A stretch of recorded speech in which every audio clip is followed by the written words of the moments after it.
Hello, my name is Adedamola Ladejobi. I'm the founder of Askdamz. Askdamz is a health, wellness, and weight management company that was founded based on my passion to help others in the struggle. As we all know, we hear the struggle is real, and the struggle can be very real. But there's a solution, and that's what I'm going to be teaching at the masterclass today, all about nutrition and a healthy lifestyle in general. This is Dang Masterclass.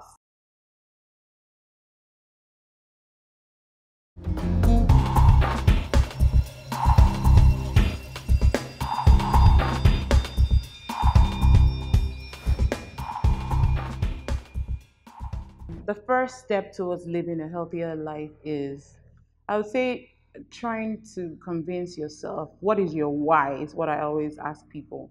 Why are you trying to do this? For me, vanity aside, yes, I know that I can be slightly vain. However, my main why was because I had something called, still have actually, but I manage it by my diet, something called gastroesophageal reflux disorder. So, what is your why?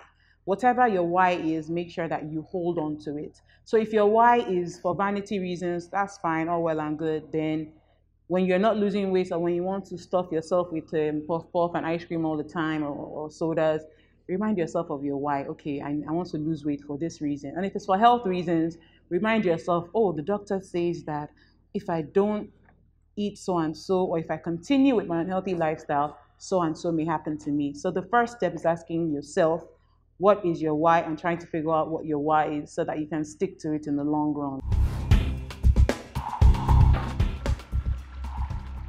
A meal plan is really important. As they say, to be forewarned is to be forearmed. So you need to be armed. If you're not armed, as you hear, the struggle is real. It's a battle. It can be a battle, especially when you're pretty much clueless about what to eat and what not to eat. Not everybody's a professional. So for a professional, it may be easy to determine what you need to eat while you're on the go. But for someone who is not a professional, and maybe you have some sort of professional or nutrition advice, if you don't pre-plan, if you do not meal prep, then you're setting yourself up for disaster. So this is why a meal plan is very, very necessary. Also, another reason why a meal plan may be necessary is because weight loss or vanity aside, if you're battling a health condition and you're leaving your, what should I call it, and you're leaving your, should I say destiny, or you're just living, taking chances with whatever you're eating, meanwhile you've been wanting to stay off certain foods, then you may find yourself that you may find out that you're not able to get rid of such a disease or whatever lifestyle disease that you're battling with in general, just because you're not following the plan that you're supposed to be following. As you hear, you are what you eat. If you eat junk, you become junk. If you eat good food, then you become good food.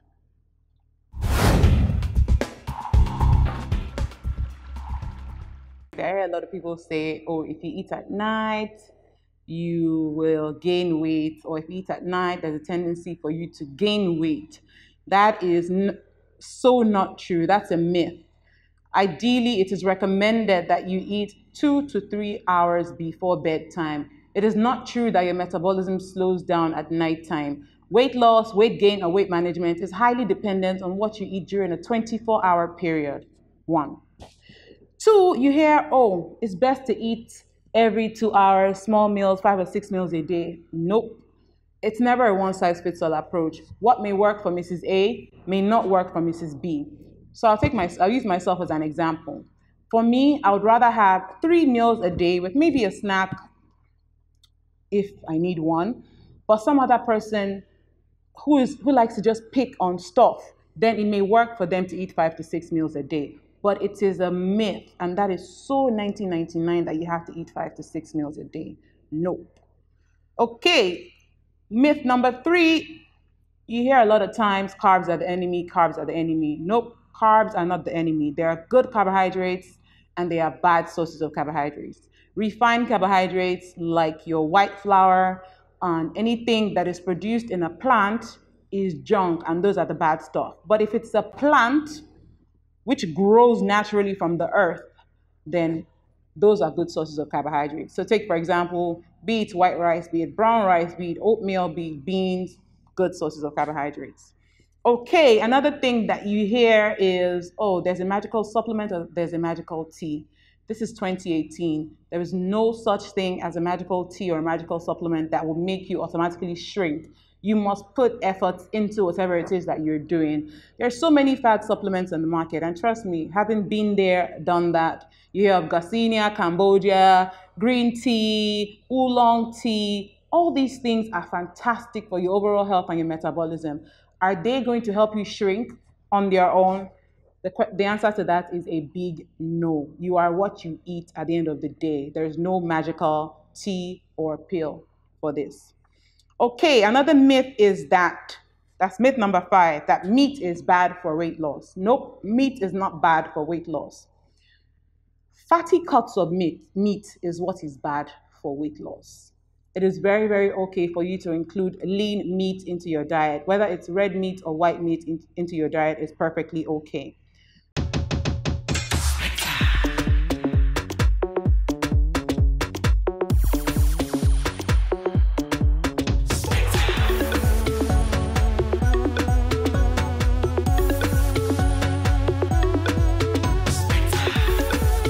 That 5 minutes madness only you can understand. Visit myspector.com to get your Spector experience. Spector, loans in 5 minutes. A calorie is simply put a unit of energy. There is no magical rocket science behind what a calorie is. Calories are not bad. In fact, if you don't get calories within a couple of hours, you just may drop dead. So calories are good. There are good calories and there are bad calories. How many calories should you be eating in the first place? That's a different story for another time or another session, because it's really a different strokes for different folks out there. So I'll go into that later when I'm with the application form and all that. Now, with regards to nutrition, which is you have your macronutrients, which are the main nutrients. So your carbohydrates, your proteins, and your fats. And then you have micronutrients. So these are your vitamins and minerals. Now, these are all very, very important. The average human being who does not have any disease or is trying to prevent one thing or the other can eat all sources of their macro and micronutrients. You need carbohydrates to survive. Carbohydrates are a fantastic source and the body's primary source of energy. Now, without carbohydrates, you may feel low on energy, you may feel lethargic, you may not have enough strength to do your day-to-day activities. So carbohydrates are very essential for energy. Proteins, we call them the building blocks of life. Our body needs protein on a daily basis. The amount that you need varies according to whether you're male or female and then your age as well. However, as I said earlier on, proteins are the building blocks of life. So we are able to build cells and repair muscles when we eat protein rather. So no protein is endangering yourself in the long run.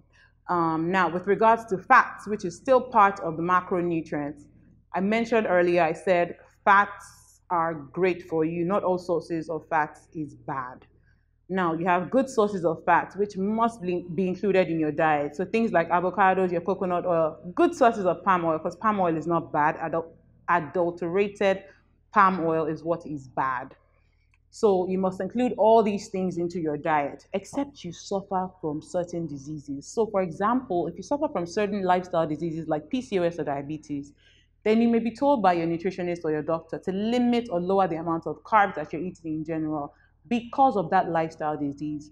Or if you suffer from maybe some sort of kidney disease, or you're trying to lower the protein in your body in general for some reason based on the doctor's advice, then you may need to cut down the amount of protein that you're eating in general. Also, if you've been told that you are overweight and you need to lose weight, now, whilst another person may be able to eat huge sources of healthy fats and be okay, you may need to reduce the amount of healthy fats that you're eating, still eat the healthy fats, but you need to eat it according to your goals. Now, down to your vitamins and minerals, you have vitamin A, vitamin B, vitamin C, vitamin D, E, K, potassium, iron. There are so many. If I go into the benefits of all of them, we're going to end up sleeping here the whole day. But they are so essential, and we need to make sure that we get each and every one of them on a daily basis. How do we get them? To cut the long story short, they are mainly available in our fruits and vegetables. And this is why it's very important to incorporate fruits and vegetables into your diet on a daily basis and as often as you can.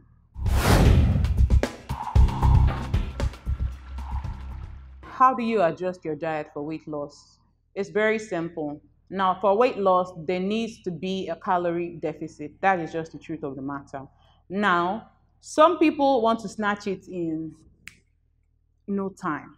So your goals are different from Mrs. A's goals, rather, may be different from Mrs. B's goals. Mrs. A may say, okay, I need to drop a dress size in 4 weeks, type of thing. And Mrs. B might be like, you know what? I want to drop a dress size in 8 weeks. I'm not in a hurry. I'm not going anywhere. I just need to do this for whatever reasons that she has. So there is no specified amount that you should be eating for weight loss. Now, while a moderately active woman should be eating roughly about 2,000 calories per day, this is not for weight loss, by the way, this is for weight management.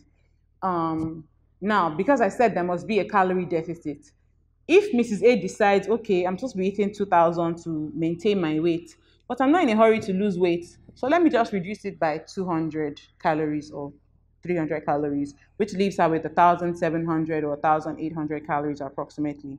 She may not lose weight as fast as Mrs.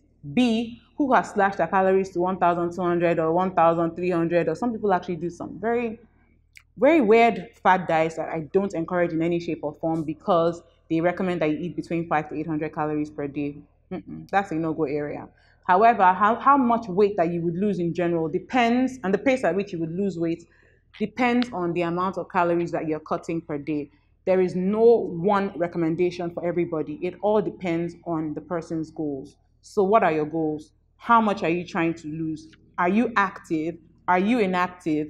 Do you have any lifestyle diseases or disorders that may slow down your metabolism in the long run? Yes, if you do, then you may need to tailor your calorie count to suit your lifestyle in particular. But if you don't, like I always mention, it's never a one-size-fits-all approach. So I always say eat according to your goals. What are your goals? Is your goal to go down by a dress size in 4 weeks, or a dress size in 6 weeks, or a dress size in 2 weeks? Whatever your goals are, eat according to your goals calorie wise.